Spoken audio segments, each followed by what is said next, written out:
Moving on to topic number 3, and we have Formula D over or with Formula W. You know, Formula D is a possible development league, so to speak, for Formula One, and also Formula W, the women's series for Formula One, Brandon. So, you know, what do you think about Formula D and its prospects here for F1 racing? You know, this is an opinionated show, and so we came up with like an opinionated topic here that we thought we would throw out there and see what happens, you know, see what bites. And I know producer Ben's going to love this one. So maybe producer Ben will call in or leave a voicemail or something. But, you know, we're talking about Formula D either with or over Formula W per se, or the W series, which is the women's series. Formula D would be a development series for minority drivers, specifically minority drivers. When you look at the Formula One grid now, there's only 4 out of 20 that are minority drivers. We're talking about Lewis Hamilton, Esteban Ocon, Sergio Perez, and Yuki Tsunoda. So that's only 4 out of 20 drivers that we currently have on the grid.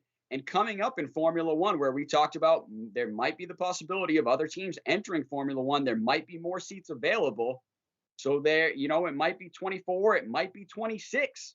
So how many of those will be filled with minority drivers? I know Mercedes has the Accelerate 25 program where they're trying to accelerate all their staff in their factory and their engineers, everybody within their race team, to basically have a more diverse workplace for everybody in the world. So I think Mercedes is the one that's leading the pack right now, but this would be a series where the FIA would step up and, you know, show that they could expand and put diversity first and get more diversity on the grid. This would be the best way to do it. And Lewis Hamilton, Esteban Ocon have both talked about how, even Sergio Perez, how they came up from small means, had to fight their way to get onto the grid. And luckily for them, talent prevailed over money. But routinely right now, money has been like prevailing over talent.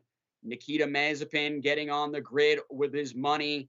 Some Guangzhou, I've got to say it honestly, Guangzhou getting that Alfa Romeo seat is about money right now. So money is starting to prevail in F1, and it doesn't look good, especially for fans that have come from the past. Maybe some of these new fans haven't seen it, don't understand it yet, but the fans that have been lifelong fans are not liking it and not liking what they're seeing happening. The W Series, I think, is a great thing. But I think it's just a small piece that the FIA tapped into, you know, where they're trying to get some women into the series. And I just think it's even smaller than the minority piece. And I think they need to push that first. That's why I'm saying that they need to have the Formula D, the development series, alongside with the W series. Okay. And my real question is to you is how many, you know, little girls pop up and say, I want to be a Formula One driver? It's probably less than 1%. So the W series, even though it's great, it only fills a small gap. How many minority, you know, boys say, I want to be a Formula One driver? It's got to be at least 25%, if not more.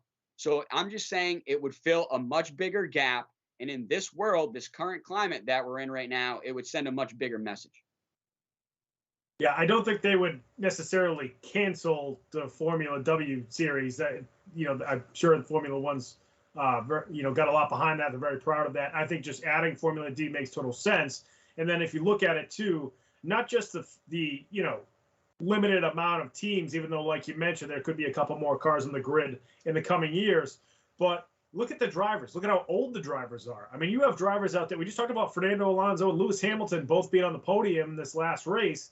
So you got guys, you know, pushing 40 that are driving an F1 for 20 years. So some of these younger drivers just don't have a lot of time behind a wheel, you know, at this level, you know. So a development league would make a development series rather would make so much sense to just get those drivers as much experience on the track behind the car as much as possible. And then, you know, when these drivers we even saw it with like Pierre Gasly, right, where he came on with Red Bull and just kind of wasn't ready. I mean, he's clearly talented. He's proven that he's ready now and that he's talented. But if they had a better development league, he might have been a little bit more ready to go once that seat opens up. Because the thing with F1 is you jump in that seat and you don't perform, you're out. I mean, Alex Albon, another one for Red Bull, who just kind of wasn't ready, even though clearly very talented and committed. So, I think if a Formula D series would definitely, prepare drivers better, get them more comfortable with these cars. And then again, like you mentioned, just expanding the pool of drivers with Lewis Hamilton and the popularity he's brought to the sport, especially amongst minorities. It's almost like Tiger Woods with golf. Like he's bringing all different ethnicities and backgrounds of fans to the sport of F1 racing. So that makes total sense. I mean, we see even like the D League and the NBA and how it's helping the NBA and how some players are skipping college basketball just to go to the D League, or players who don't get drafted but clearly are good and then get a chance in the D League and then succeed so much that they're ready to jump right up to the NBA. So I think it makes total sense for F1 to really develop this D League, like you mentioned. Yeah, and that was where I was basing the idea off was the NBA's D League, the NBA's Development League. And I know a lot of fans are going to say, "Hey, well, there's F2 and there's F3."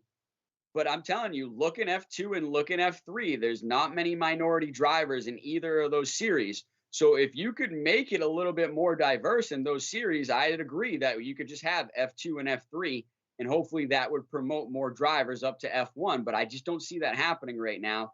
So that's why I'm asking for its own series to be Formula D, its own development series alongside with the W series. And, just quickly, Sebastian Vettel has said, I think there will be a woman in Formula One coming up, and that Sebastian Vettel loves the W Series. I think most of the drivers have supported the W Series. I think they would also support Formula D, Formula Development, and seeing more diversity on the grid, especially in the garage. So that's it for topic number 3 tonight. Let's move on to topic number 4.